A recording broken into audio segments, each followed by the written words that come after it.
We're very pleased today to welcome Danielle Sydnor. Danielle has been very successful throughout her career of finding ways to combine her passions for wealth management, social justice, and equity. She began as a financial advisor for PNC and transitioned to her most recent role as head of ECDI, which, for those of you who don't know, the Economic and Community Development Institute, where she helped literally dozens of entrepreneurs launch their businesses. Along the way, she was busy being an entrepreneur herself. She is founder of Dollars and Cents, that's Sense, S-E-N-S-E, with Danielle, and a CFO for the startup Suds Brewing Company. And we're going to have to talk about that offline. I'm highly interested in that venture, Danielle.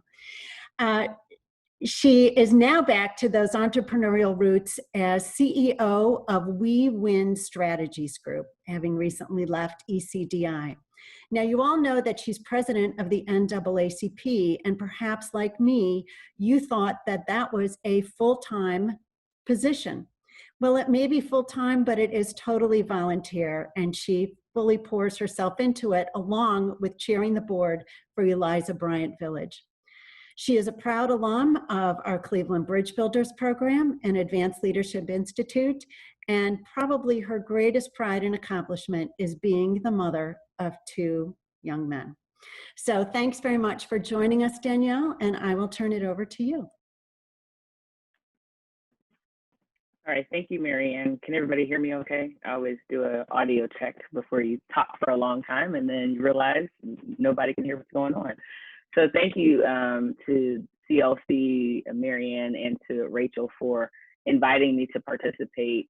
As I hear when people kind of read through my bio and things, it's very interesting, I think, the path that I've taken, and I don't know what the final destination will be, but I always know that my job is to be an advocate. And so what you'll see throughout my career and the things that I've done, really to try and be in a position to help create more access for people, specifically Black people, as a primary, driver of the things that I focused on. But I really believe that if we lift the votes for the least amongst the least amongst us, we will ultimately lift the votes for everybody. And so what I've been asked to talk about a bit today is the work that the NAACP is doing locally.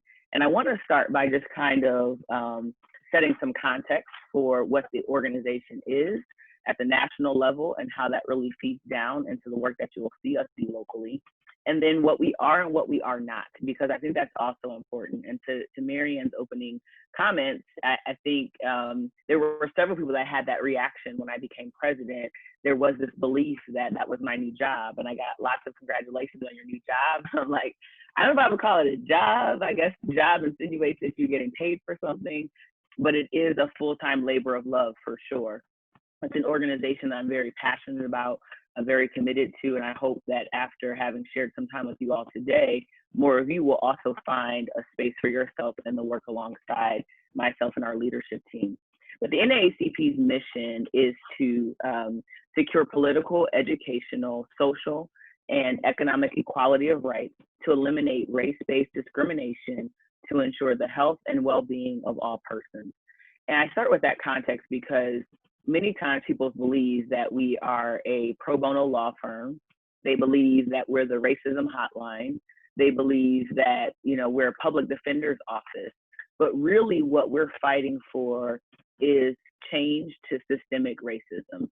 And I think that some of the things that have happened in light of the civil unrest and the awakening that I would say that has come as a result of the murder of George Floyd and the compounding of multiple other incidences around that same time period, are more people now than ever are paying attention and wanting to learn more and understand more about the journey of Black people in America and what that is really like as we navigate all types of spaces, as we navigate social spaces, political, education, health. There are a lot of buzzwords that we hear all the time: health disparities, education disparities, the achievement gap, and the wealth gap. And so we know that there's been a lot of research and a lot done to be able to identify many of the problems and issues that plague our communities. But what I feel is different now more than ever is you have more people that are really trying to figure out what they can do to be a part of the solution. And I think that that makes many of the tragedies that we've had to navigate very different, because instead of a smaller group of people identifying that this is a tragedy and this is something that we should all galvanize around to impact change, you have people who maybe have cautiously sat on the sidelines out of fear of what happens if I attach myself to a movement, or fear of, do I really have a place in that movement if this is not something that specifically affects me and my family? And I talk a little bit about, white allies, which I think is very important in this moment. In several movements, you have individuals who their particular, life and their lifestyle is not necessarily threatened, but they identify that in order for them to really see progress for all people, they have to move out of the place of comfort. They have to get into those uncomfortable conversations. They have to be willing to learn something new, and sometimes set what they may not even believe is their privilege aside to really walk alongside others that have been trying to fight for their voice to be heard. I remember back to our time in Cleveland Bridge Builders, and we had to do our vision stand, which is an exercise where you really go through and talk about something foundational to you that you believe in, that if you had access to be able to do, like, what would people define you as? What would you define yourself, and how would you explain yourself? And I would say then, as I said in my vision stand, as I say now, is that what motivates me every single day is fighting for those that don't have a voice. When I say those that don't have a voice, it doesn't necessarily mean someone who is totally destitute, but it's folks that get shut out from access. And access to me is such an important thing, because in our society, we are a capitalistic democracy. So you have two general ways to really gain access: financial resources or political power. And so I believe it's important for me, as someone who does have a sense of privilege, as well as I have struggles, I also recognize that I have more access than some folks in my community.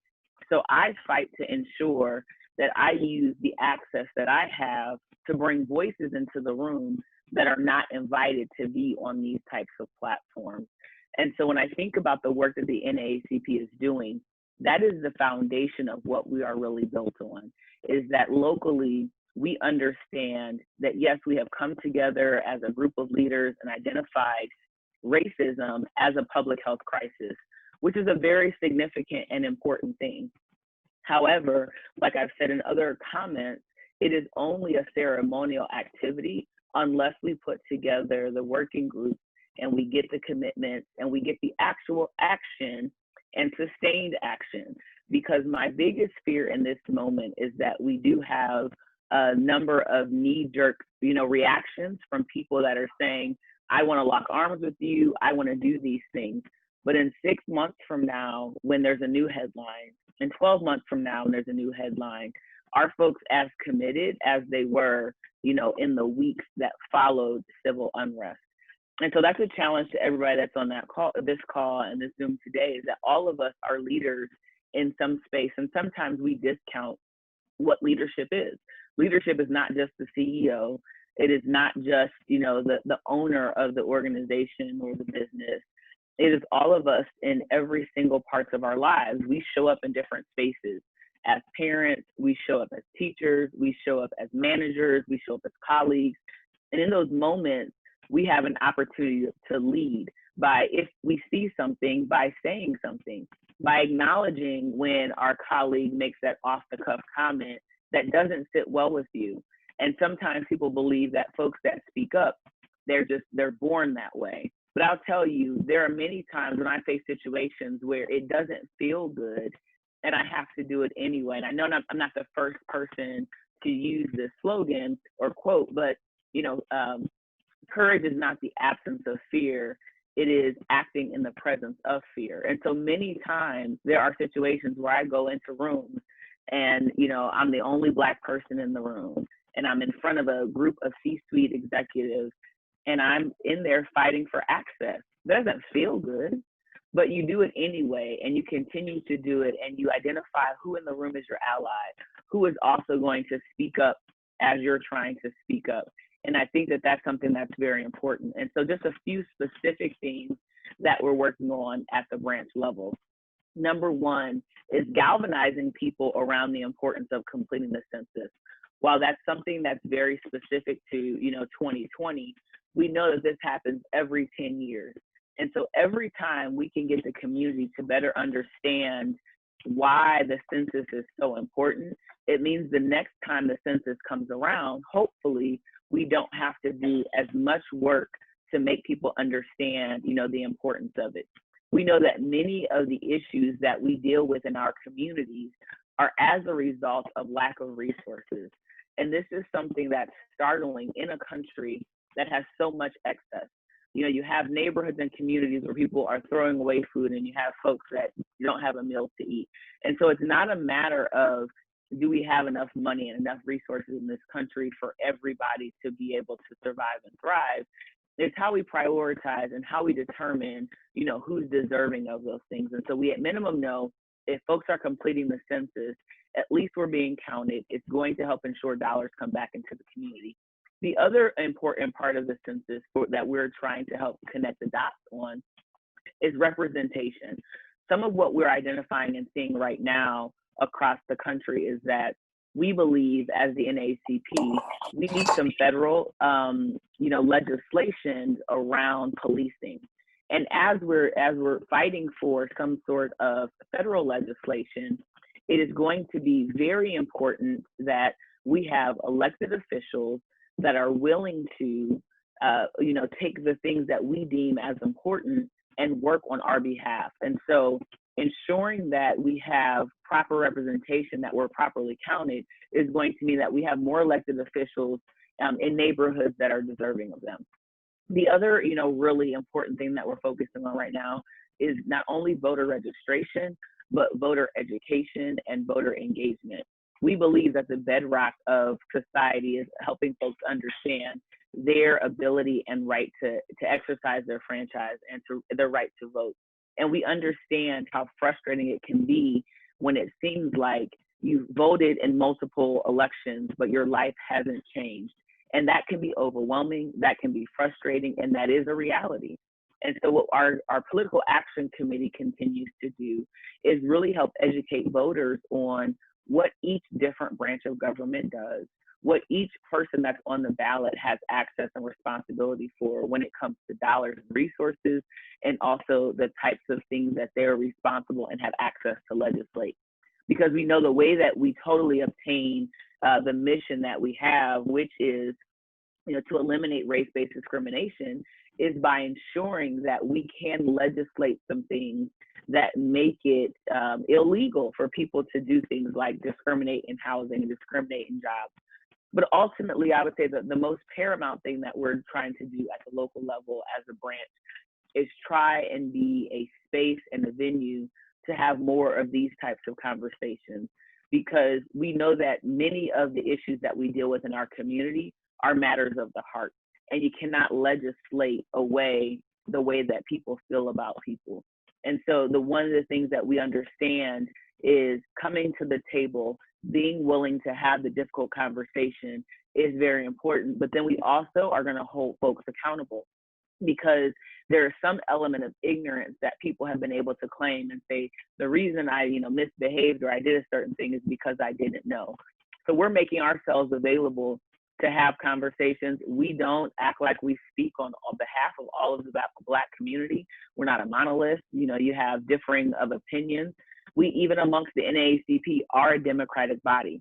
And so when issues come up that we need to take a position on, we vote. And there are times when, as the president, I'm on the other side of the decision as my general membership, and we use that discourse for us to be able to get through even issues amongst ourselves.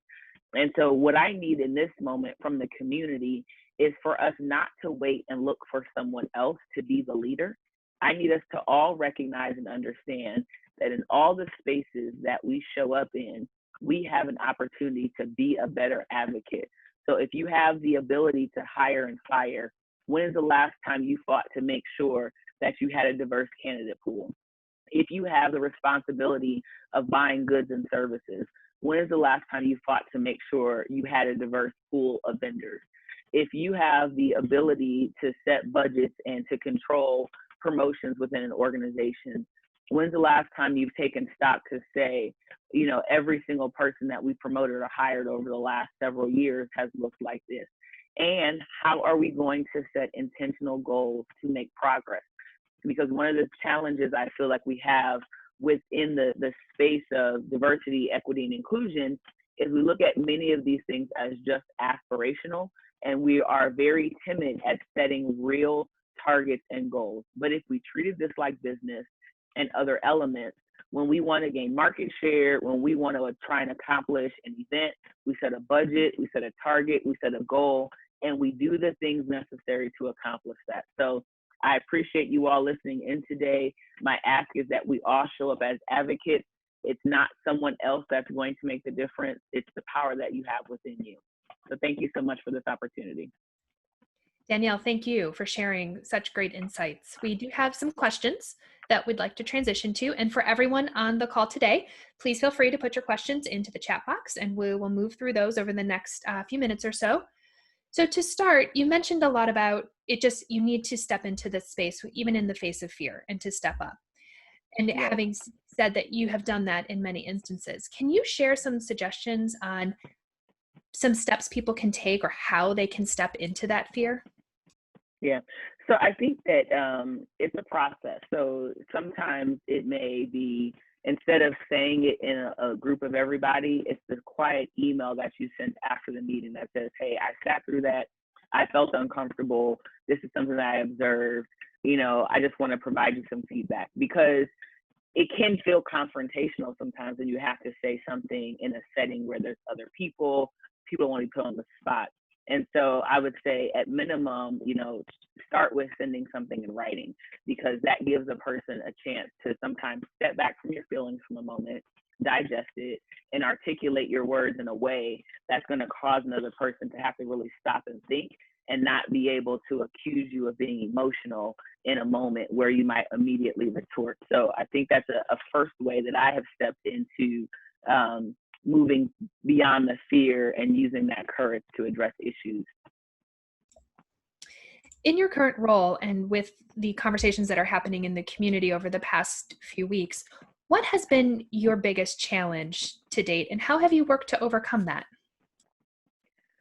I think my biggest challenge to date has been trying to balance it all. You know, the biggest issue related to balance is everything that's happening right now is very urgent and it does need to be addressed immediately. And so if I think about my normal, you know, time as a person in business, it's very normal to say, hey, I'm booking my calendar 2 or 3 weeks out because I've just got so much going on. But as people are moving into the space of awareness, they're moving into a space of being motivated to do more. There's a hesitation to say, hey, person, I can get back to you in 3 to 4 weeks. Like, sit with what you're trying to do and I'll get back to you in a month. And so trying to balance the fact that in my role as the president of the NAACP, I do and I have taken on the responsibility of being the voice of the branch. But I'm also really working with our members to understand that they too represent the association and have the ability to step in and to be that voice, you know, in this moment as well. And while I balance, you know, working in my professional setting as a consultant, dealing with some of these same topics, but with, you know, We Win Strategies, my primary focus is working with organizations, communities, and I would say, you know, municipalities around coming up with inclusive strategies for COVID-19 relief.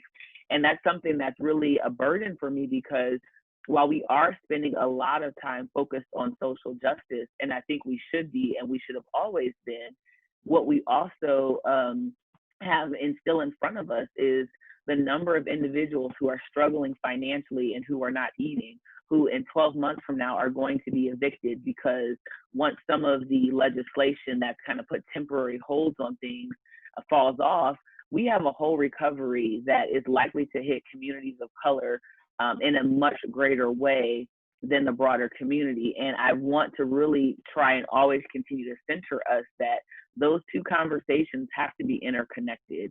social justice is also something that is tied into how we deal with our community after this pandemic. What resources might be available to educate a team on identifying and addressing biases?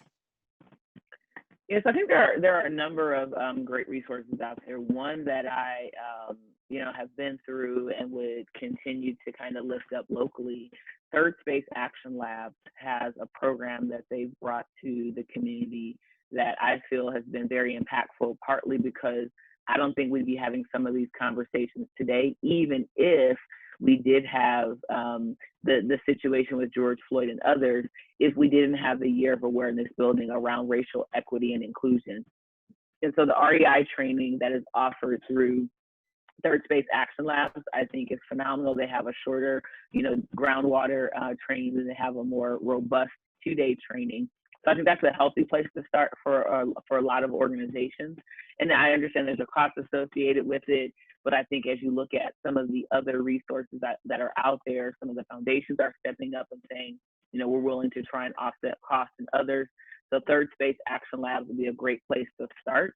And then, working with them to see if there are other resources they might have if the full day or the 2-day training is not something your team has the capacity to take on immediately. So do you have any tips for keeping people engaged 6 months, 12 months, or more down the line after kind of the moment passes and people's engagement starts to drop off?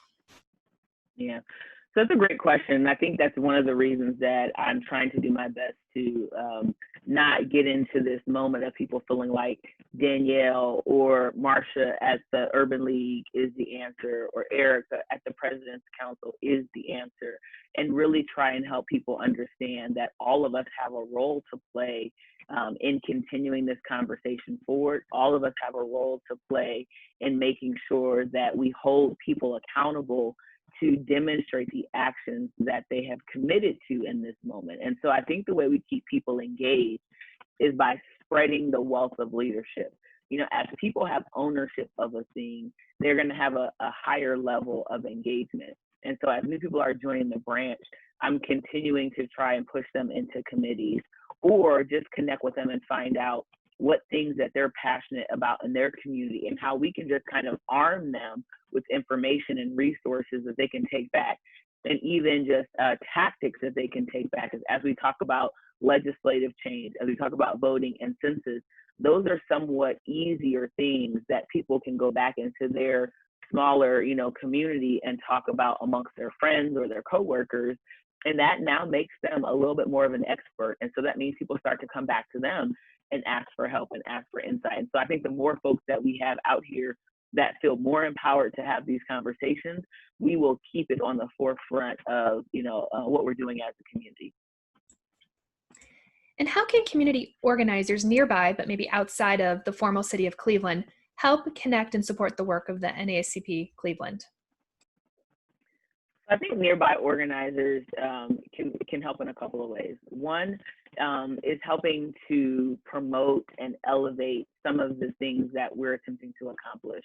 We're in the process of launching a campaign. We're calling it the I Got 5 on It Challenge. And really, it is something that is easily repeatable. It's a tactic that we can be using all year long, every election cycle, but it's very important right now because we're tying it back to census and we're tying it back to voting.